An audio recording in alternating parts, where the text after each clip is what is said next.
कहानी की शुरुआत होती है एक अपटोसरस कपल डायनासोर से, जो अपनी जिंदगी खेती करके गुजारा करते थे। वे अपने अंडों के पास आते हैं, जिनमें से कुछ ही देर में बेबी डायनासोर बाहर निकलने वाले होते हैं। धीरे धीरे अंडे फूटते हैं और 3 प्यारे से छोटे डायनासोर जन्म लेते हैं।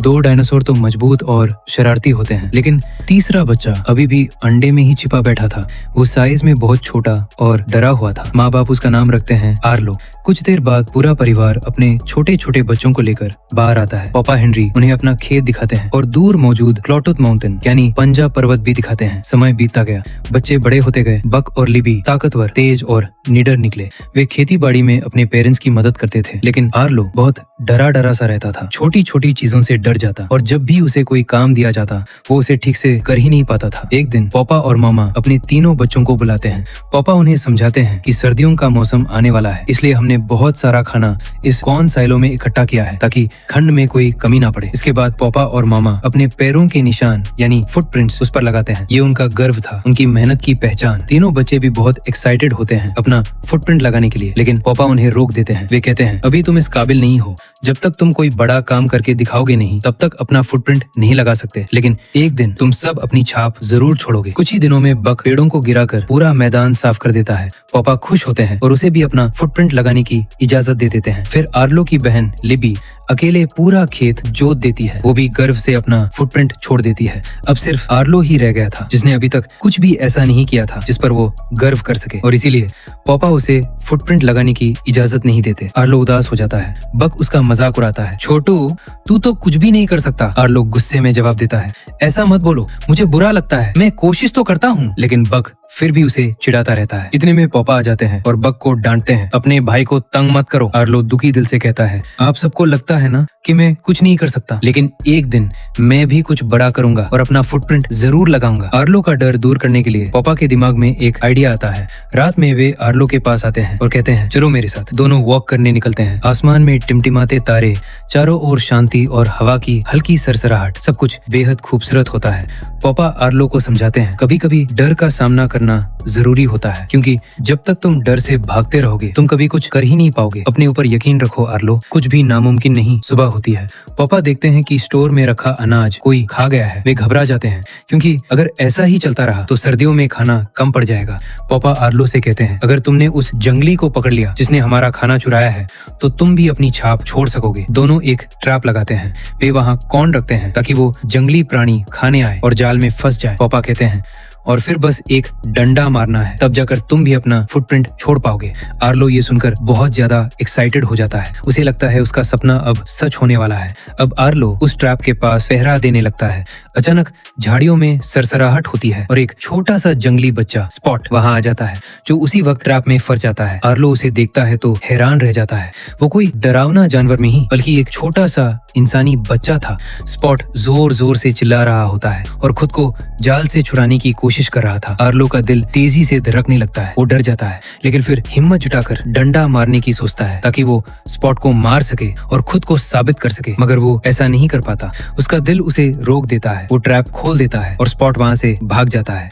कुछ देर बाद पापा वहाँ पहुँचते हैं। वे गुस्से में आर्लो पर चिल्लाते हैं, तुमने उसे पकड़ के भी छोड़ दिया, तुम्हारा डर सारा काम खराब कर गया। फिर वे आर्लो से कहते हैं, चलो आज रात ही हम उस जंगली बच्चे का काम तमाम कर देंगे। दोनों साथ में उस जंगल की तरफ निकलते हैं जहां स्पॉट के पैरों के निशान दिखाई दे रहे थे। लेकिन तभी तेज बारिश शुरू हो जाती है और वे निशान धीरे धीरे मिटने लगते हैं। पापा आर्लो से कहते हैं, तेज चलो, लेकिन आर्लो डरने लगता है। पापा, मौसम बहुत खराब हो रहा है, हमें वापस चलना चाहिए। मगर पापा उसे नजरअंदाज करते हुए आगे बढ़ते रहते हैं।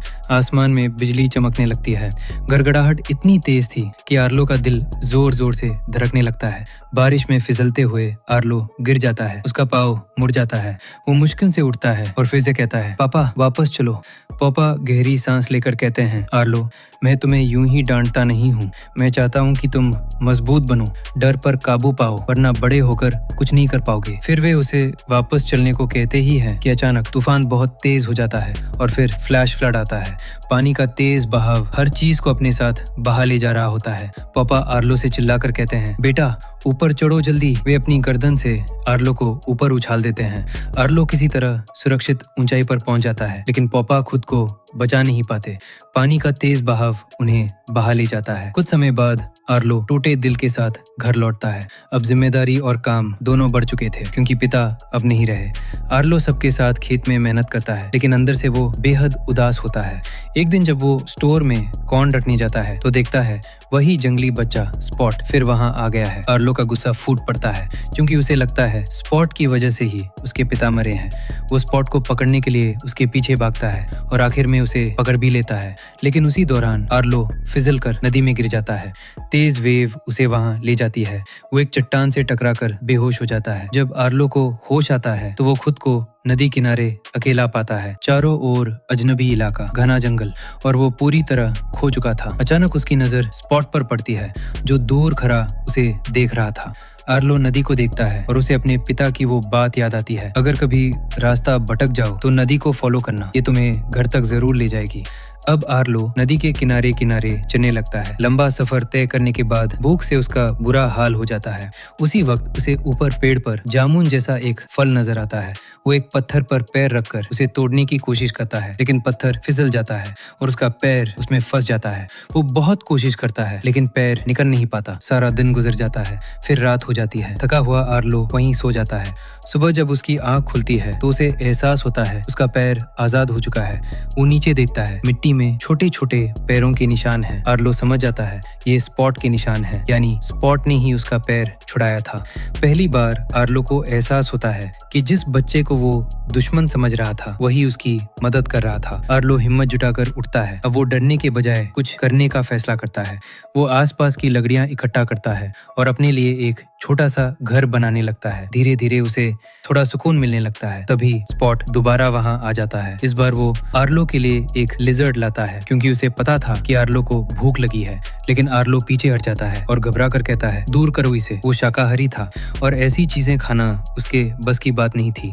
स्पॉट कुछ देर सोचता है और फिर वो एक बहुत बड़ा कीड़ा पकड़ कर लाता है। वो अपने दांतों से उसका सिर अलग करता है और आर्लो की तरफ बढ़ाकर इशारा करता है, खा लो। आर्लो घिन और डर से पीछे हट जाता है। स्पॉट को अब समझ आ जाता है कि आर्लो क्या खाता है। वो तुरंत जाकर वे बेरीज लाता है, वही फल जो आर्लो ने पहले देखा था। आर्लो भूखा था। वो बेरीज पर टूट पड़ता है। फिर वो स्पॉट से और फल मांगता है। स्पॉट उसे अपने साथ एक ऊंची जगह पर ले जाता है जहाँ एक पूरा पेड़ बेरी से लदा हुआ था। आर्लो की आंखें चमक उठती हैं। वो तेजी से पेड़ की तरफ बढ़ता है लेकिन स्पॉट उसे रोकने की कोशिश करता है। आर्लो नहीं रुकता।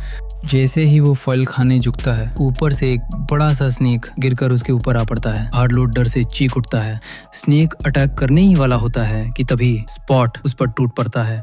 छोटा सा स्पॉट बड़े सांप को डरा भगाता है। आर्लो दंग रह जाता है।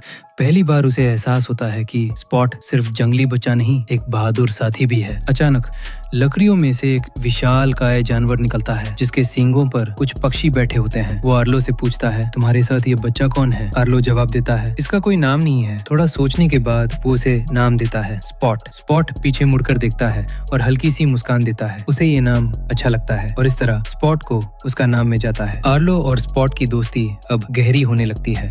दोनों साथ में नदी के किनारे किनारे आर्लो के घर की तरफ बनने लगते हैं, लेकिन रास्ता आर्लो को ज्यादा समझ नहीं आता। थोड़ी देर बाद वे एक ऐसी जगह पहुंचते हैं जहां घास उगी होती है। आर्लो अपनी पूंछ को घास में हिलाता है और अचानक वहां से जुगनू निकलते हैं। सैकड़ों रोशनियां हवा में तैरने लगती हैं। स्पॉट और आर्लो दोनों उस नजारे को देखकर खिलखिलाकर हंस पड़ते हैं, लेकिन अगले ही पल आर्लो को अपने पिता की याद आ जाती है क्योंकि उसके पिता भी ऐसे ही उसे जुगनू दिखाया करते थे। आर्लो का चेहरा उदास हो जाता है।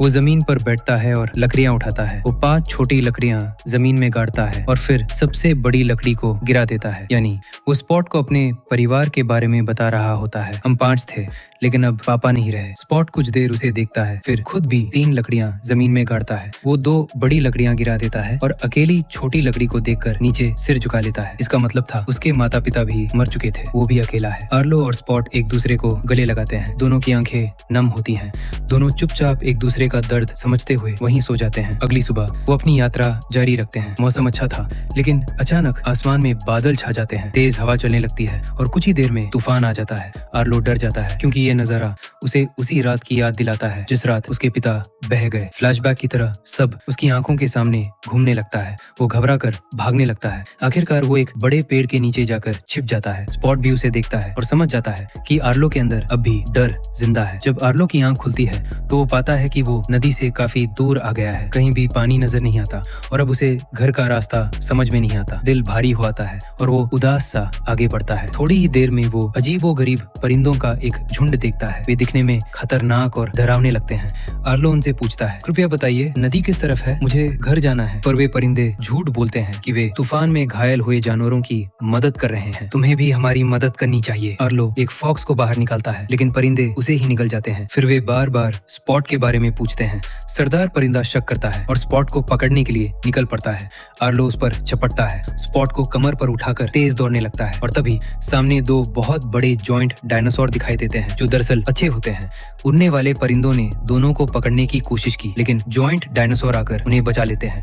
कुछ ही देर में वहाँ एक और बड़ा डायनासोर आता है जो इन दोनों का पिता होता है। बच गंभीर स्वर में कहता है, तुम्हें यहाँ नहीं आना चाहिए था, ये इलाका खतरों से भरा है। आर्लो बताता है, मैं यहाँ गलती से आ गया, क्या आप मुझे नदी का रास्ता बता सकते हैं, पंजाब पर्वत वाली नदी। लेकिन बच कहते हैं कि हमारे पास समय नहीं है, हमें अपनी भैंस ढूंढनी है।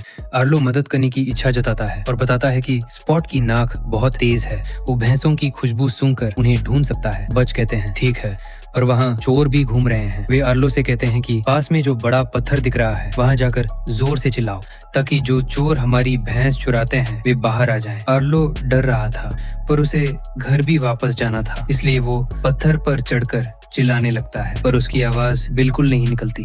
तभी स्पॉट उसके पांव पर जोर से काटता है और स्क्रीम्स आर्लो दर्द में जोर से चिल्ला उठता है। उसकी आवाज सुनकर भैंसें वापस आने लगती है लेकिन साथ ही कुछ खौफनाक डायनासोर भी सामने आ खड़े होते हैं। वे असल में भैंस लुटेरे थे। वे हमला करने लगते हैं। तभी वे जॉइंट डायनासोर भी आ जाते हैं। लड़ते लड़ते एक भयंकर लड़ाई होती है। एक भैंस लुटेरा जॉइंट डायनासोर को गिरा देता है। आर्लो बिना सोचे समझे उन पर टूट पड़ता है और फाइनली चोर डर कर भाग जाते हैं। काम रात होते ही वे आग के चारों ओर बैठे होते हैं। आर्लो उन जॉइंट डायनासोर से पूछता है, आपके मुंह और पैरों पर ये निशान कैसे पड़े? बच बताते हैं, एक बार मगरमच्छों ने हम पर हमला किया था, मेरे मुंह को भी चोट लगी पर मैंने हार नहीं मानी और लड़कर सबको हरा दिया। आर्लो कहता है, मेरे पिता भी बहुत ताकतवर थे, वे किसी से नहीं डरते थे। जेंटल बच मुस्कुराते हुए कहते हैं, डर तो सभी को लगता है, डर तो नेचर का हिस्सा है, असल बात यह है कि तुम उसे कैसे संभालते हो। डर को अपने साथ रखो पर उसे तुम पर हावी मत होने दो। जब तुम सीख जाओगे कि दर्द और खतरे का सामना कैसे करना है, तुम खुद ब खुद मजबूत बन जाओगे। और फिर वे कहते हैं, सुबह हम दक्षिण की ओर निकलेंगे और तुम्हें तुम्हारे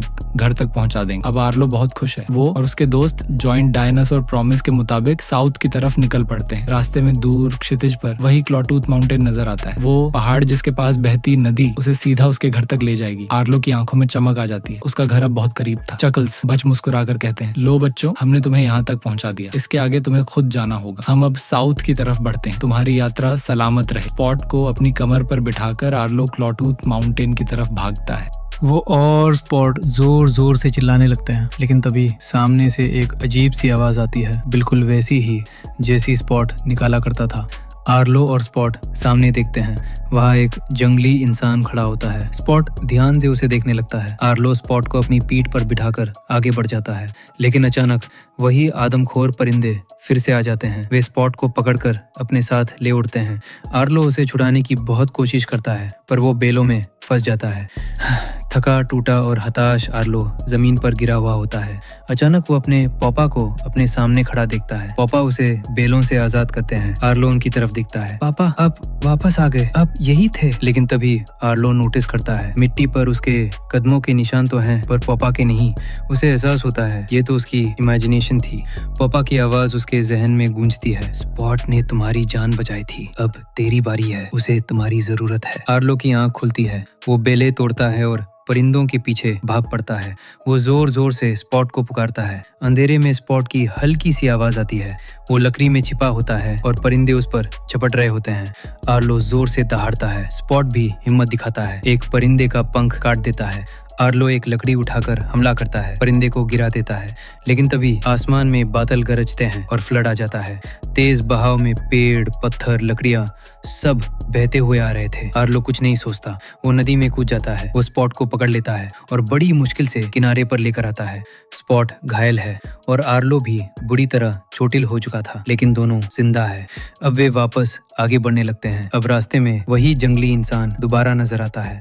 इस बार आर्लो उसे रोकता नहीं। वो स्पॉट को अपनी पूंछ से नीचे उतारता है। स्पॉट हिचकिचाते हुए उस आदमी के पास भागता है और देखता है वो उसका पिता है। उसकी माँ और भाई बहन भी वहाँ खड़े होते हैं। स्पॉट का पिता उसे गोद में उठा लेता है और उसे कसकर गले लगाता है। स्पॉट की आंखों में चमक और आर्लो की आंखों में नमी आ जाती है। स्पॉट मुड़कर आर्लो को देखता है। वो उसके पास आता है और उसकी पीठ पर चढ़ जाता है, मानो कह रहा हो, मैं तुम्हें छोड़ना नहीं चाहता। आर्लो उसे धीरे से कहता है, नहीं स्पॉट, तुम्हारी जगह यहाँ है, तुम्हारे अपने लोगों के पास। तुम भी प्यार और केयर डिजर्व करते हो। दोनों एक दूसरे को उदासी भरी नजरों से देखते हैं। स्पॉट धीरे धीरे अपनी फैमिली की ओर लौट जाता है। आर्लो अब अकेला है, लेकिन पहले से कहीं मजबूत। वो घर की तरफ बढ़ता है और कुछ देर में उसे दूर से अपना घर दिखाई देता है। उसकी आंखों से आंसू बहने लगते हैं, पर इस बार ये आंसू कमजोरी के नहीं, खुशी के थे। उसकी मामा, बक और लिबी भागते हुए उसके पास आते हैं और पूरा परिवार एक जॉइंट हग करता है और अब वो आखिरकार अपना फुटप्रिंट लगा देता है। आर्लो और स्पॉट की ये कहानी हमें सिखाती है कि दोस्ती और हिम्मत हमें हर तूफान पार करा सकती है।